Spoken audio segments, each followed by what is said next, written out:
Partnership की building से यदि एक ब्रिक भी हटती है तो पूरी दीवार ढह जाती है। यही होता है जब फर्म से कोई पार्टनर रिटायर होता है या एक्सपायर होता है। I am Babli Jain in फ्यूके education. We are going to start new topic, new chapter. Chapter is reconstitution of partnership firm and the topic is retirement or death of a partner. So let's begin today's class. See, what is the meaning of retirement or death of a partner?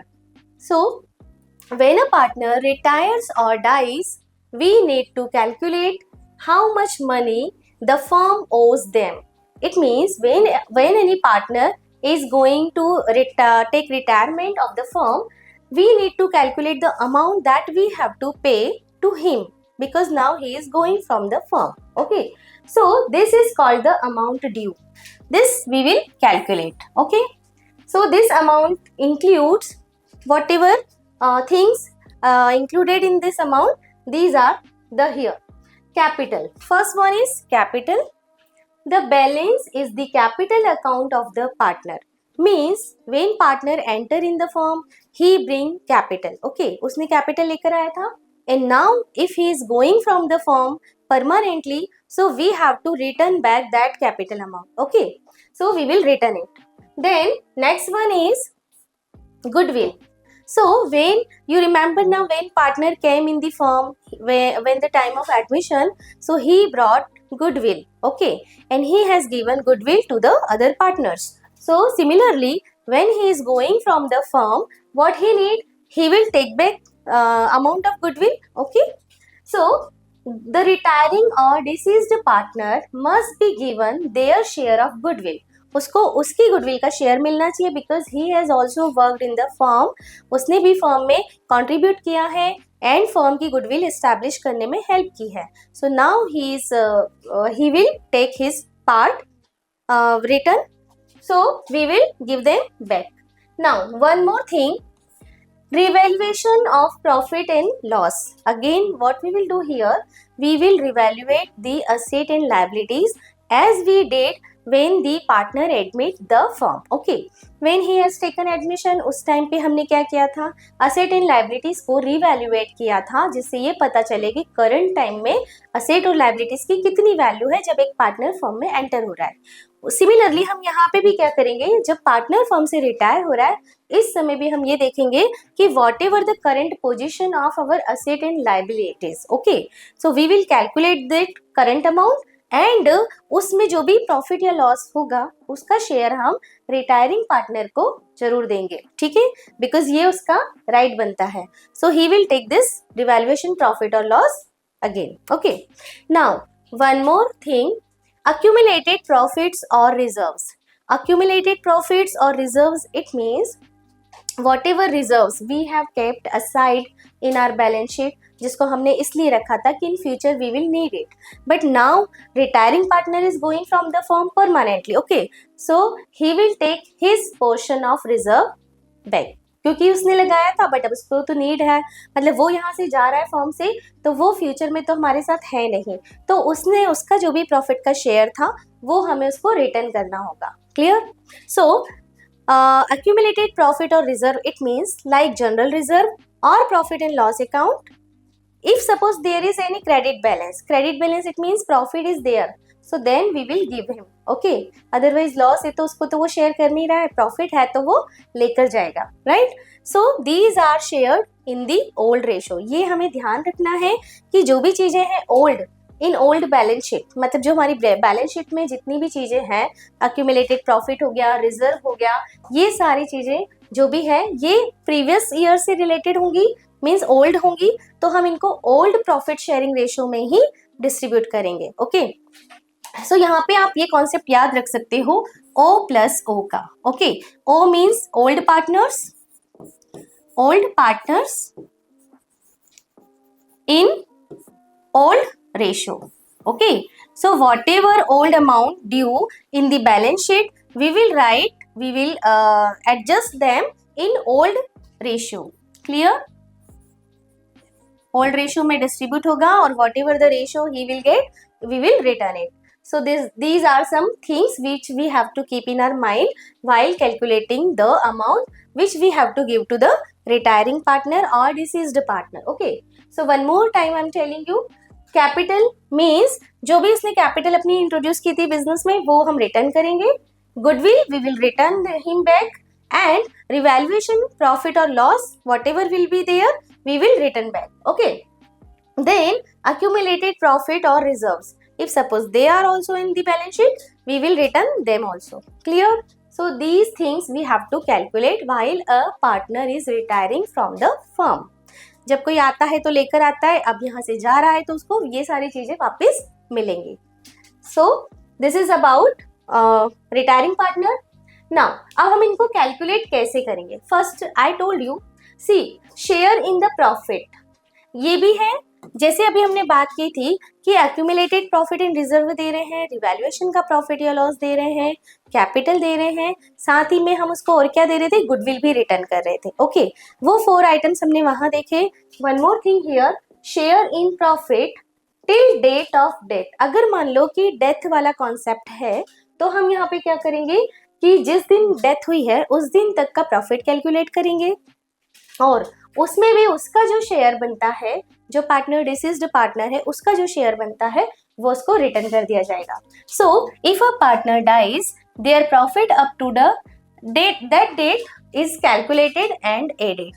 मतलब जिस दिन उसकी death हुई है ना उस दिन तक का प्रॉफिट हम कैलकुलेट करेंगे और वो उसको रिटर्न कर देंगे. क्लियर? इंटरेस्ट ऑन कैपिटल और सैलरी ऑफ और कमीशन. अब सपोज अगर हमने ये कॉन्सेप्ट रखा है कि सैलरी, बोनस एंड कमीशन वाला भी कॉन्सेप्ट रखा हुआ है और अगर उसको मिलता है वो, तो वो भी उसकी जितने भी उसका जितना बन रहा है सैलरी, कमीशन, वो अमाउंट हम कैलकुलेट करेंगे और वो भी उसको रिटर्न करेंगे if suppose it is mentioned in the partnership deed. Because हमने ऑलरेडी पढ़ा हुआ है कि पार्टनरशिप डीड में अगर लिखा है सैलरी, बोनस, कमीशन के बारे में तो ही हमें देना है, otherwise there is no salary, bonus and commission. Okay, according to the जो हमारा रूल है उसके अकॉर्डिंग, इंडियन पार्टनरशिप एक्ट के अकॉर्डिंग फिर हम तभी देंगे जब अगर डीड में मेंशन किया है, नहीं किया तो इसको नहीं देना होता है. Okay, so we'll keep in our mind if suppose it is mention in the partnership deed, so we will give them, right. So from this amount we subtract. अभी हमने क्या क्या चीजें ऐड की हैं? अभी हमने वो चीजें ऐड की है जो हमें पार्टनर्स को देनी है.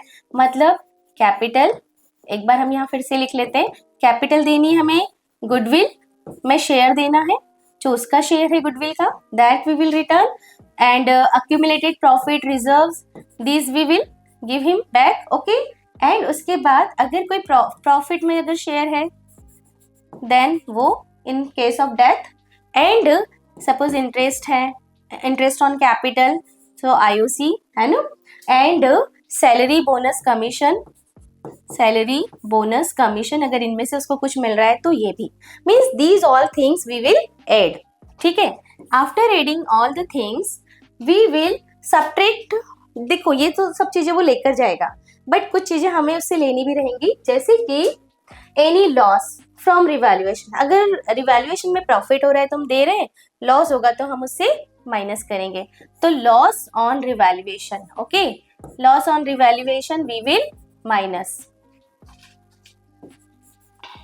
वो हम यहाँ पे माइनस कर देंगे, सब्ट्रैक्ट कर देंगे. एंड सपोज अक्यूमुलेटेड लॉसेस है, जैसे यहाँ पे देखा था अक्यूमुलेटेड प्रॉफिट, अगर अक्यूमुलेटेड लॉस होगा तो वो भी हम क्या करेंगे, माइनस कर देंगे. अंडरस्टूड? एंड अगर सपोज पार्टनर ने क्या किया है, कैपिटल लेकर जा रहा है, बट इस कैपिटल में से उसने ड्राइंग कर लिया था, तो वो ड्राइंग भी हम लेस कर देंगे, बिकॉज ड्राइंग के रूप में वो पहले ही निकाल चुका है कैपिटल, तो वो हम माइनस करेंगे और बाकी का जितना भी उसका बैलेंस बचता है, that balance amount we will give him back. Clear? So these are the means this type of calculation we will do here. Once again I am telling you, share in capital, उसकी जो capital है वो है, and then goodwill, share in goodwill, then reserve, then profit, and suppose interest on capital, bonus, salary है तो वो ये सब ऐड करेंगे, उसमें से लेस करेंगे, रिवैल्यूएशन का लॉस अगर है तो, या ड्राइंग किया हुआ है तो. ठीक है, and then we will give him his amount. So these are the related with this term कि whatever we will give to the retiring partner. Now, so final balance we will give to him. Okay. अब for that, अब जैसे ही कोई partner की death हो गई या partner retire हो गया और अब फर्म जो जितने भी फर्म में बचे हुए पार्टनर्स हैं उनका प्रॉफिट शेयरिंग रेशो चेंज हो जाएगा. ठीक है, इसलिए चेंज हो जाएगा बिकॉज जो गया है जाने वाले पार्टनर का हिस्सा भी अब इन लोगों के इसमें ऐड हो जाएगा, तो इनका जो एग्जिस्टिंग रेशो था वो अब चेंज होगा. क्लियर? सो हम इसको कैलकुलेट कैसे करेंगे? यहाँ पे हम निकालेंगे new profit sharing ratio. Okay, means when we have calculated at the time of admission we have calculated new profit sharing ratio. Similarly, जब किसी पार्टनर के जाने का टाइम है उस टाइम भी हम क्या करेंगे? New profit sharing ratio calculate करेंगे. New profit sharing ratio calculate करने के लिए हमें क्या मेथड अप्लाई करनी है, that I will tell you. First of all, after a partner retires और dies the remaining partners continue the business. Okay, अगर रिमेनिंग पार्टनर्स क्या कर रहे हैं? बिजनेस को कंटिन्यू कर रहे हैं. They must now decide how they will share profit. अब उन्हें ये देखना है कि वो आगे फ्यूचर में प्रॉफिट किस हिसाब से शेयर करेंगे. ठीक, so this new sharing is called the new profit sharing ratio.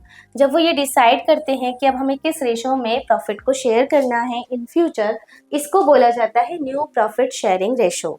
Okay, so new profit sharing ratio, it means for future they will decide the new ratio of their profit.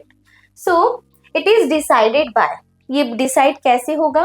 So agreement among the remaining partners, जो remaining partners है वो क्या करेंगे? एक agreement बनाएंगे. If no agreement, we assume they share the outgoing partner share in the old ratio. Suppose उन्होंने कुछ ratio change करना है तो they have to mention in the agreement.